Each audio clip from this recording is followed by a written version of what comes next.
Hi folks, I thought I'd make a quick video here of the various sizes and types of grinds that I do on drill bits. Bullet point drill bits and end mill type drill bits. All different kinds of grinds I have to do.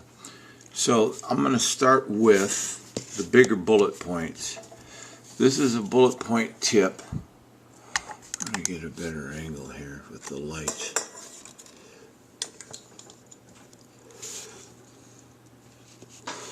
Now 4 inches, it should be about there. This is a bullet point tip for a flat tipped 45-70.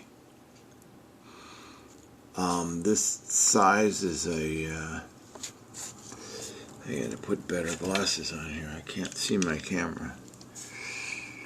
This is a 29/64 drill bit. You can see the very tip is cut kind of like an end mill, tip to cut flat, and the rest is ground like a ball nose end mill, only bullet point. Now that gives me a nice flat point rounded 45-70 bullet. This is my 9mm. I have other ones, but this is a good one. This is just a round nose 9mm grind. Showing you these so you can see how I grind these. And I have other videos on literally how I grind them, but they're really crappy videos, sorry. And I have to make better ones. The tip is the hardest part, because you have to get in there and thin the web a little bit in order to get it to cut right at the very tip. So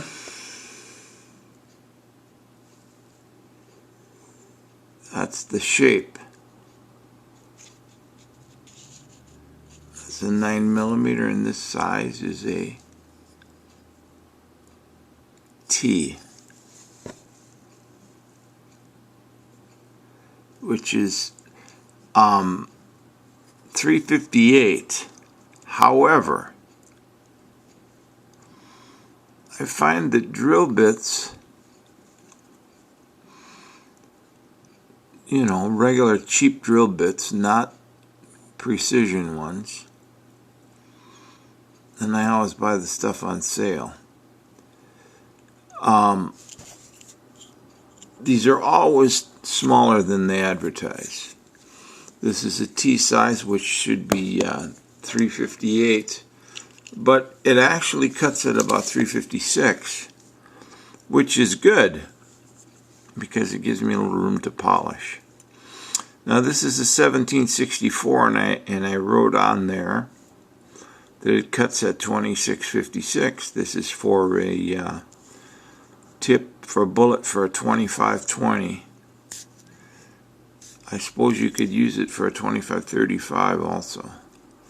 Now this tip is a round point, and this cuts, like it says, a 26-56 bullet. Now I have another one here from that same set. Yeah, this one. Now this is metric. I forget what size that is, but it's very, very close to 26-56. And I ground this one to cut a flat point. Now you see there's a little tip in the middle. Because there is a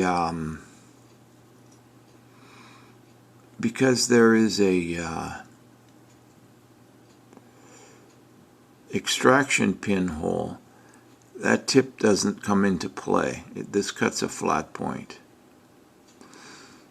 I suppose I should have gotten the bullets out to show you what it cuts.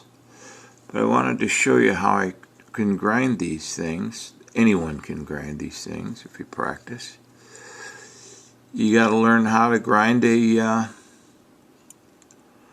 end of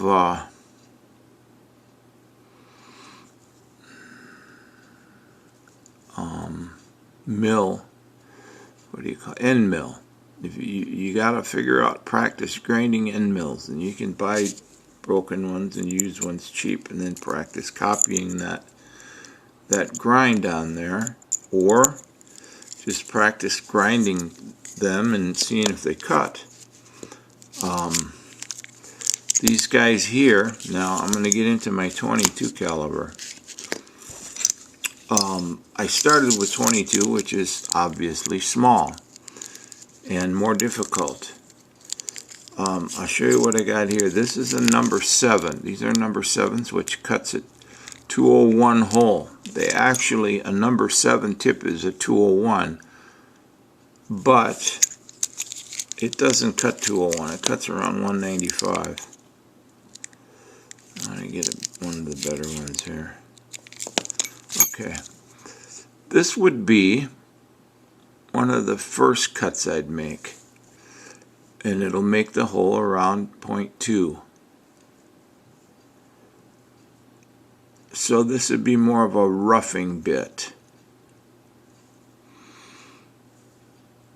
And then you cut that, and then you sneak up on the final size. Now generally, lately, I've been just going 2 sizes. I might go with that one, and then a 5.7 millimeter, or I'll start with a number 2 drill bit, which is 221. This is the number 2. I've used this one quite a bit. Boy, I wish I could see. I can't tell if I'm in focus or not because I'm working with this camera that's only got a, I don't know, less than a 2-inch screen on it. And I can't see through the screen to see what I'm doing. But anyway, that's a number 2 drill bit. And this is the final one. And you can see it says 5.7.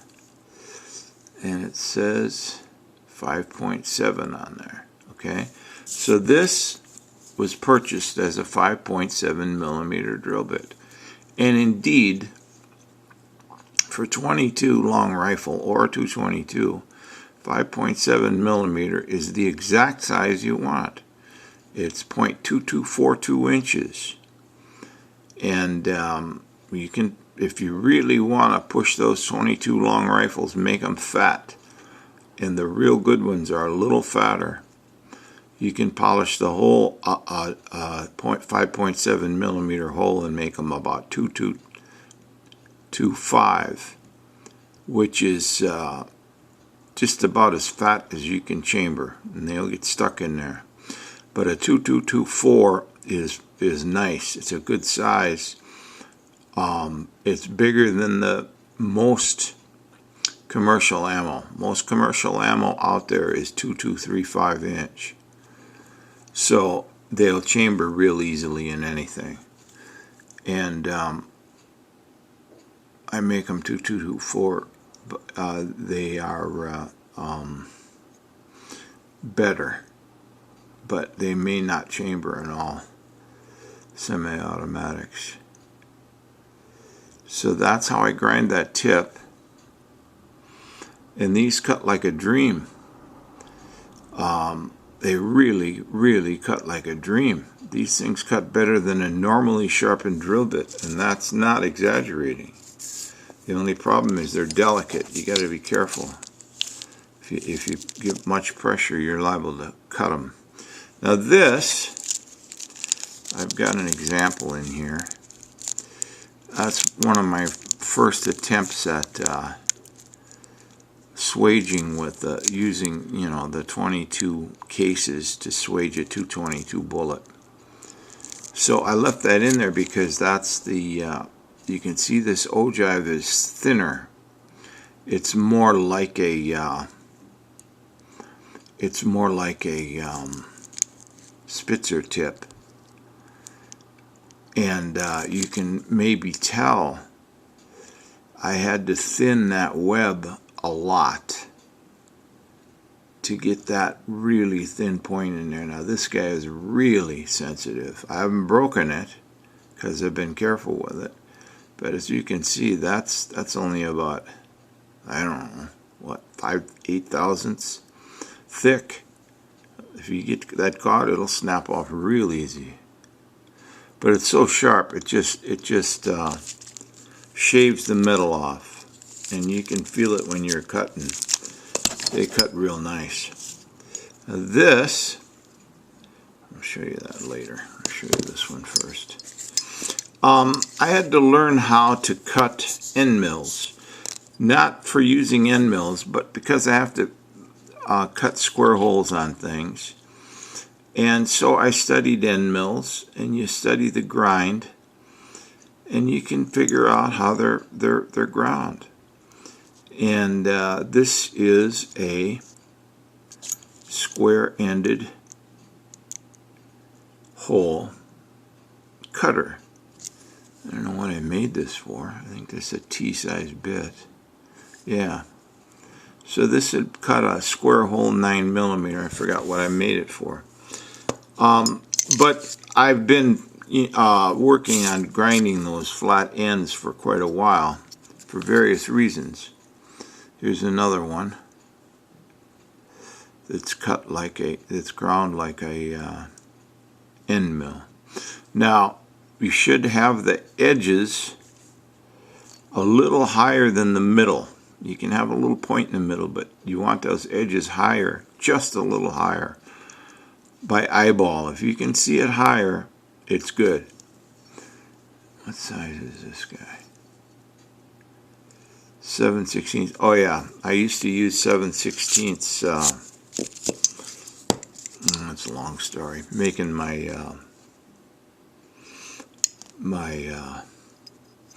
here's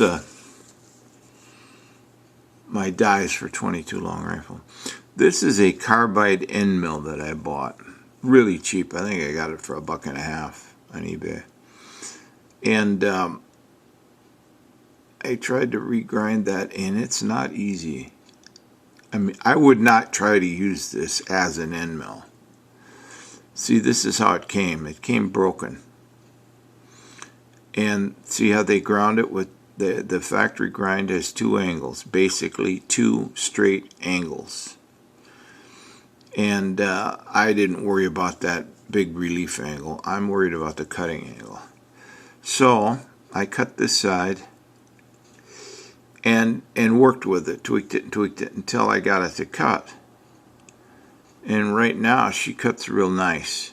For end, you know, I can trim an end on with this really nicely, but I haven't tried it to use it as an end mill.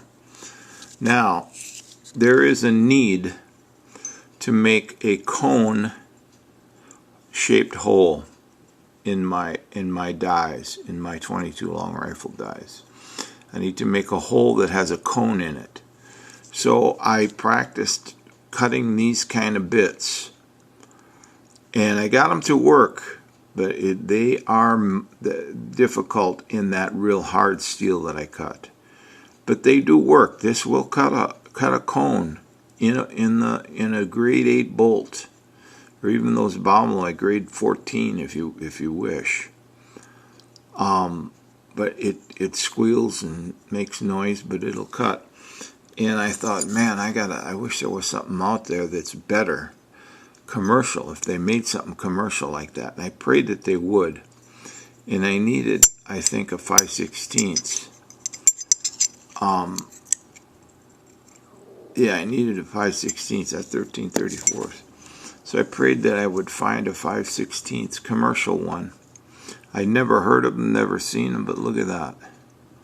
That's a factory grind. I found these on eBay, and the guy was a liquidator, machine tool liquidator. He didn't know what he had. He didn't know what the heck they were for. And I said, hey, I wrote him a note and I said, hey, I don't know what they made those for, but they're exactly what I need. And I prayed that I would find some ground like that so I could copy exactly the grind. And he had 3 of them. And because that nobody knew what they were, I talked him into selling them all 3 for $5. So I got these for like $1.50 a piece, $2.75. And